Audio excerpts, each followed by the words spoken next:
bueno, vamos a saber cómo está el asunto de las encuestas de forma real, porque vamos a platicar con Rodrigo Galván de las Heras, que es el presidente de Eras Demotecnia, para saber exactamente cómo van las cosas. De las Heras ha sido una de las empresas encuestadoras, pues que no le puedo decir que le ha atinado, porque eso estaría más en el terreno de Walter Mercado o en el terreno de Madame Sassou, porque es realmente mucho más, o se trata de que sea mucho más técnico el asunto.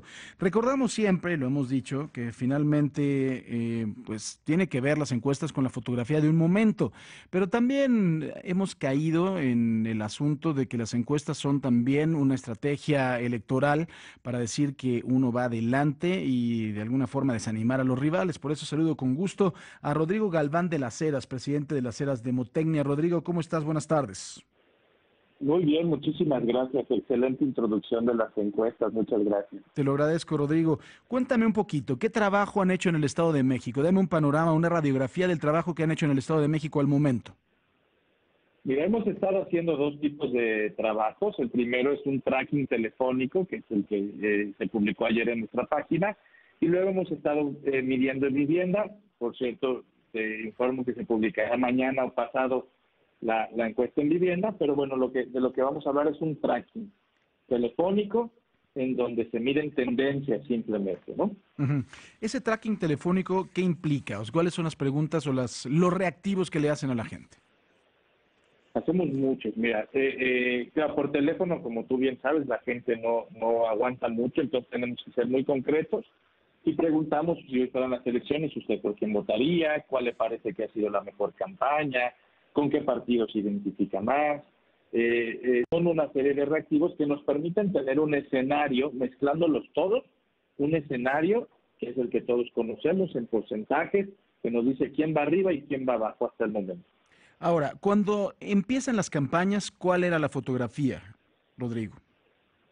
La fotografía era un pastel muy chico, es decir, muy poca gente estaba involucrada.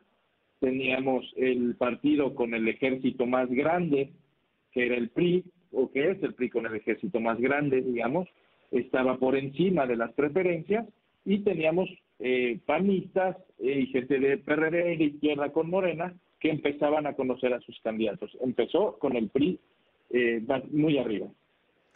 Ahora, en estas campañas. ¿cómo llegan al debate y cómo salen los candidatos después del debate, Rodrigo? Eso es muy interesante, porque eso es lo que hace el tracking. Por eso no publico solo un dato, publico tres por lo menos, ¿no? Veníamos de un PRI que lentamente pero convencía a los suyos, está convenciendo a los suyos, está creciendo entre los suyos. Veníamos con un PAN, con una Josefina que no acababa de convencer a los propios panistas, y esa tuvo a todo el anti-establishment, a los propios panistas no los estaba acabando de convencer, y teníamos una opción que era Delfina, que por sus vínculos con Andrés Manuel había estado creciendo y se estaba convirtiendo en la opción para el anti-establishment, hasta que vienen estos asuntos de los videoescándalos en contra de Andrés Manuel y el debate en el que no le fue muy bien. Ahora, sí, después del debate, ¿qué sigue? ¿Cuál es el escenario que quedó después del debate? ¿Quién ganó? ¿Hicieron una encuesta de quién ganó el debate o no, Rodrigo? Es correcto, correcto. Hicimos una encuesta de quién ganó el debate, que como bien sabemos no siempre es quién ganó el debate, sino quién ganó el post-debate, ¿no? Uh-huh. ¿Y quién lo ganó? La verdad es que en general lo perdió todo el mundo, pero lo que yo te puedo decir es quién le gustó más a los suyos fue Josefina. Josefina fue la única en todo el debate que pudo convencer más gente de la que tenía anteriormente. Fíjate, ¿Qué es lo que está? te voy a dar una opinión personal, es opinión personal, nada tiene que ver con las encuestas. Yo opiné que, como tú, que también habían perdido absolutamente todos y me parecía que incluso Josefina no había despegado mucho, ¿eh? Fíjate que me sorprende lo que me dices. ¿Sabes qué pasa? Que uno llega predispuesto al debate, Uh-huh. Es decir, el que le va a los Pumas siempre le va a ir a los Pumas, entonces estás esperando ver en el debate que ganen los Pumas, ¿no? Claro. Te fijas poco en los demás. Lo que quiero decir yo con esto de que Josefina fue la que logró retomara los suyos. Los suyos la vieron combativa, los suyos la vieron volver a la pelea. Interesante. Ahora, después del debate, ¿cuáles son los números, Rodrigo? Los números nos damos cuenta que el PRI se mantiene exactamente igual que como estaba, el mismo número de votos que tenía, está incrementando su número de votos entre los priistas. Pero al subir Josefina, baja Delfina. Lo que nos dice la encuesta que se publicó el día de ayer es que Josefina, Juan Cepeda y Delfina se están peleando el mismo voto, que es el voto en contra del PRI, y en cuanto sube Josefina, baja Delfina, y en cuanto baja Delfina, sube Josefina. Claro, ahora entonces, Juan Cepeda está muy abajo, ¿no? Juan Cepeda, según la encuesta de ayer, fue de 15%, ¿es lo que tiene de intención de voto? 15% en el escenario, no de intención de voto. Ya en el escenario, si las elecciones fueran en este momento. Ah, en el escenario de elecciones. Exactamente. Mira, en todas las elecciones hay algo que nosotros llamamos punto de fuga, algo que rompe con los modelos, sí, algo que rompe con los históricos, las modas, llaman otros. Sin lugar a dudas, Juan Cepeda es la moda de esta campaña. Es lo que rompió la inercia. Juan Cepeda, si estos 15 puntos de Juan Cepeda los tuviera Delfina, cualquier otra de las Delfina, por ejemplo, bueno, esto estaría resuelto. Tanto es así que Juan Cepeda se ha convertido ya en una opción real. O sea, Juan Cepeda ha ido incrementando su número de votos entre los electores probables y ya está peleando entre los que pueden, entre los que la gente ve como posibles cambios al PRI en el Estado de México. Este es muy interesante. Ahora te haría una pregunta también.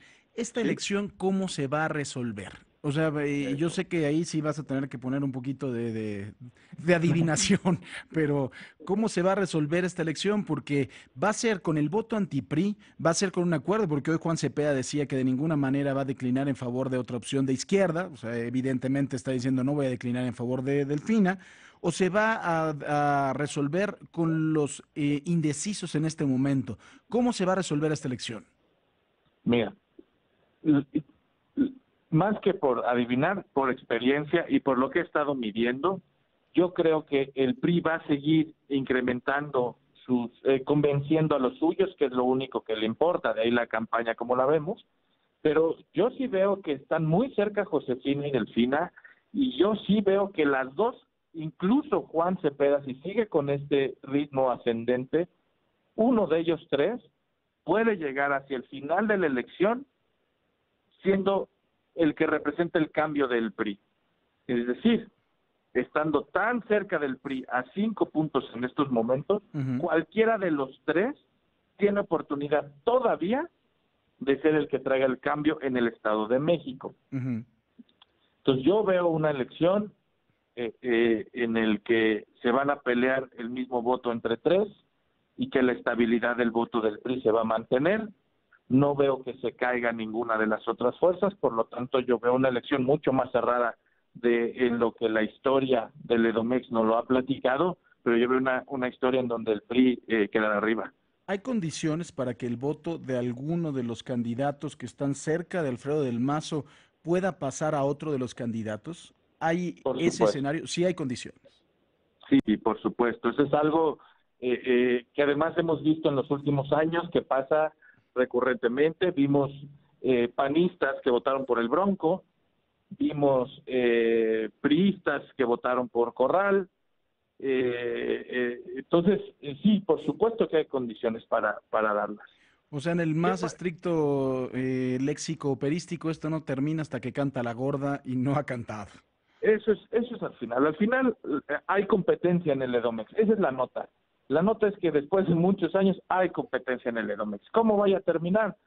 Está difícil saberlo ahorita, pero hay competencia en el Edomex.